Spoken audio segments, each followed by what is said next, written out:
আসসালামু আলাইকুম রহমতুল্লাহ। আমি লিজা আক্তার আমাদের ইউটিউব চ্যানেল থেকে জানাচ্ছি আপনাদের সবাইকে স্বাগতম। আজকের ভিডিওতে আমি আলোচনা করব বরুণ পাতার গুণাগুণ নিয়ে।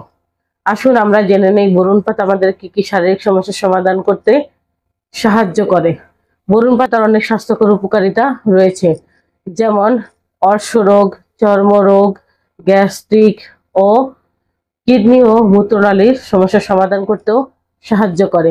এছাড়াও হজম শক্তি বাড়ায় এবং লিভারের সমস্যা দূর করতেও সাহায্য করে।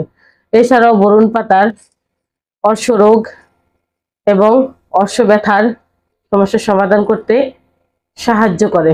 বরুণ পাতা গরম পানিতে ফুটিয়ে ব্যবহার করলে অর্শ ব্যথা নিরাময় হয় এবং গোসল করলে চুলকানি ও বিভিন্ন চর্মরোগের সমস্যার সমাধান করতে সাহায্য করে। এছাড়াও বরুণ পাতা গ্যাস্ট্রিকের সমস্যার সমাধানের জন্য বরুণ পাতার রস সেবন করা যায়। বরুণ পাতা কিডনি ও মূত্রনালীর সমস্যা সমাধানে সাহায্য করে। এছাড়াও বরুণ পাতার রস বাত ও অন্যান্য বাতজনিত ব্যথা নিরাময়ের জন্য খুবই উপকারী। এছাড়াও বরুণ পাতা প্রদাহ বিরোধী এবং জীবাণুনাশক গুণের কারণে বিভিন্ন চিকিৎসায় ব্যবহৃত হয়। শ্বাসকষ্টজনিত সমস্যা বরুণ পাতা ব্যবহার করা হয়। বরুণ পাতায় ফ্লাভোনয়েড ও অ্যান্টিঅক্সিডেন্ট গুণ রয়েছে, যা আমাদের হৃদরোগের জন্য উপকারী হতে পারে।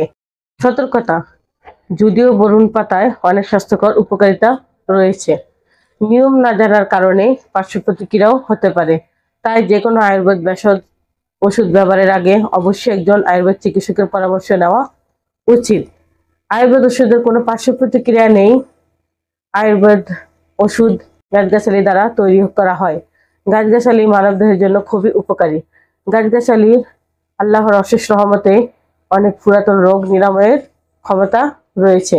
তাই আসুন আমরা গাছগাছালি দ্বারা চিকিৎসা নেই, নিজেও সুস্থ থাকি, পরিবারের সবাইকে সুস্থ রাখি।